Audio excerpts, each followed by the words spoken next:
Watch American Bandstand. And I said, I got to do, that's what I want to do. And I did it. I'll never forget when I had the Gypsy Cried Out. We drove from Pittsburgh into Philadelphia because it was done in Philadelphia at the time. And, I mean, it was an experience of all time. And then Dick asked me to do the Dick Clark Caravans. And so we were booked, 32 one-nighters in a row. And I did about 6 of those throughout the years. And, I mean, it was just, it was surreal. I was sitting on the bus with the Supremes and the Dovells and Paul and Paula, Dick and Dee Dee, and Gene Pitney and Chubby Checker, everyone, Dee Dee Sharp, and it was like, what's Chubby Checker really like? What kind of a guy is he? To me, he's just great. All these people that I've worked with throughout my graduating class, they're all really nice people. I mean, you get a few knuckleheads every now and then. But most of the time, all the guys were great. They really were. I've heard your great radio show, by the way. Tell us about it, when, where, and how. I know Sirius XM. Yeah, I do Sirius XM. I guest appear on there, and I do just about one every month, and they play it the week. And I have the new one coming up. Usually I'm on Sirius 60s on 6. But now this next week I'm going to be on 50s on 5. Well, that's going to be a lot of fun. Yeah, because the 50 records were the ones that I was raised on, and they really inspired me. So I picked a Shirley and Lee record, and I picked, a few other records that, that necessarily aren't played all the time. You don't hear all the time. Pete Bennett's co-hosting the show this hour with Teddy Smith, with Bob Obrien, with Pete Bennett. Pete Bennett has a television show, and maybe you could interview Pete. You can just grab the microphone, and maybe you'd like to do a television interview with Mr. Lou Christie at some point, and maybe you could talk about your experiences with, interviewing Laura, and you could talk about Spence Strait and Judith Salavet's their wonderful book over here, and you could we got all these bounce a couple ideas off of some of these great people in the studio, Pam Singer and who else Penny. do we have? We have Tony up there. Who else do we have here? Anyway, well, talk to Laura. Laura, good to see you, Laura. Hi. Live from New York, yes. All the way from Portland, Oregon, to fly in for this radio show. What a treat! To be on the radio, I had to come up. I know you're a fan of Lou Christie and some of the great people we have in the studio. And, share some of your great experiences with us in the theater world, the theatrical world. Yes, could you? Are you in the theater? I've been in the theater. Oh, great.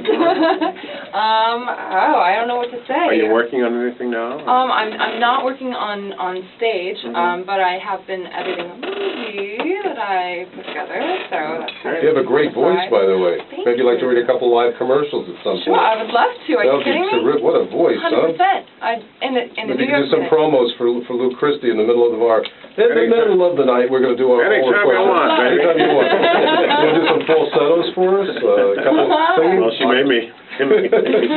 So we also have Spence, and I want you to come over here for a moment and say hello to everyone. Judith and Spence. Yeah. I know you're doing a great segment here with us on Teddy Smith and Bob O'Brien and Peter Bennett and everybody. We're looking forward to having our own show on here, a 10-minute segment called The Indie Cafe with Judith and I, and covering events and interviewing people and just complimenting the great show that Teddy and Bob have here. Thanks. Judith, tell us about that great book that Spence is holding in his left hand now. Yeah, It's right here. 545. There's a compilation of 545 record sleeves, and we've actually designed it in a special way. When you look through the pages, 2 opposing pages, you open the book, they both have, there's some similarity from one side to the other. So it's not only interesting to look at, and for graphic designers and artists everywhere, it's a great reference. For musician lovers, it's just, a lot of nostalgia. But, it was fun putting it together, and it's called 545. Hey, you know this guy named Joseph Arthur? Joseph, yes. we want to bring up Joseph Arthur because he had an interesting, Yes. Joseph had an interesting article in the New York Times. His van was auctioned off by the New York police, by New York City, only after about 3 or 4 You got tickets. a song about a van, don't you? And he got his van Right. back, but he spent a fortune to reclaim it, and he's going to have a benefit at City Winery October 21st to help him out. What happened? Hope people... What is it? His van was auctioned off. Auctioned off by New York City. It was in the New York Times and Pace Magazine. It was a big Why? thing. Why did they auction it off? That's the mystery is why so fast? They only had like 3 or 4 parking tickets, and that's unusual in the city of New York. And Joseph was also quite a prolific painter as well as a musician, and he had lots and lots of paintings in the van, in addition to lots and lots of Recording equipment. No, That came to an enormous amount of money. I should say that he's a very phenomenal artist. He's followed by Lou Reed, Bono, Michael Stipe's a big fan of his. He's a very exceptional artist, and people should see him at City Winery October 21st, by the way. By the way, he always has a full house. By the way, not only Full House, Pete Bennett can interview him, I'm sure. Are they paintings? Steve He's gonna bring Tyler, paintings here? Is that what it is? Joseph actually paints on the stage, and he does that type of thing, which is really wild. And then he sells his work. He's very prolific in painting and as a musician. Excellent. All right, now I got the story. I don't know what the hell I know. Selling his van on the street and And one last thing. Yeah. I don't know if anybody's ever heard it, Pete, but Joseph does the most amazing rendition of the Stones' Wild Horses. Really? If you've never heard it, you really should Is he a singer too? look. Oh, Yeah. yeah. Yeah, he's I'm trying to get now. He's an artist, now he's a singer. He's a singer. Come in here and sing it live in the studio. This guy on this radio Well, I know show. Pete Bennett was close to Dick Clark, right? You were close to Dick Clark, and you also were on the Dick Clark show, and you promoted his hit Fever, right? Or his hit records, or all his great stuff. Dick was a very close friend of mine, and I got close with Dick many years ago when I was an artist. I was actually considered one of the best drummers in the country, and I had a record called Fever Instrumental, and Dick actually broke the record for me around the country. Dick and I made friends, and then I did him a big favor in 1973 on the Beatles. He wanted to let it be filmed, and I helped out, and I did give it to Dick to do it on his comeback of the Dick Clark show. And I spent a lot of time, and recently I saw Dick actually not too long before he passed away, and actually also saw him by his house in Malibu. He lives in Malibu. I always walk the dogs in the morning and all that. And we also had a good conversation at an apartment in New York on 63rd with Connie Francis, who I managed for about 5 years. And I wanted Connie to go on the Music Awards, American Music Awards, so they still don't do anything. By the way, you know Mel Carter? I don't know Mel Carter. I really don't. He's going to be coming in and joining us in about 5 Mel minutes. Carter, I was handling the DJ many years ago. Actually, I was very close with him because I was the head of all the shows with Murray Kay.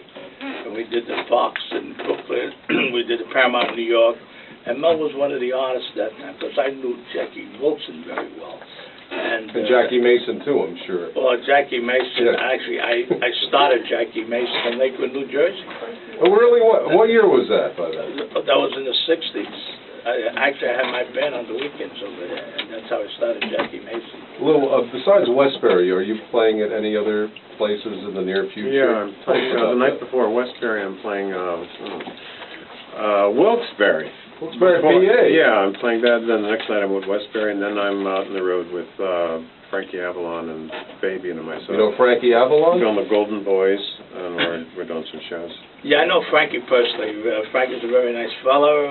I know Bobby Rydell, and I hope Bobby recovers and has a speedy recovery of his sickness. You know, Bobby Rydell. I broke Bobby's record many years ago. There was 2 covers, and I promoted Peter and Gordon. I made that #1.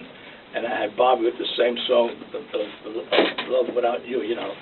And Bobby's record, fortunately, didn't hit #1 as, you know, Peter and Gordon did. So, but I know Bobby for many, many years. You know Pam Singer? Who? Pam Singer. Yeah, I just met Pam Singer. She's a big writer.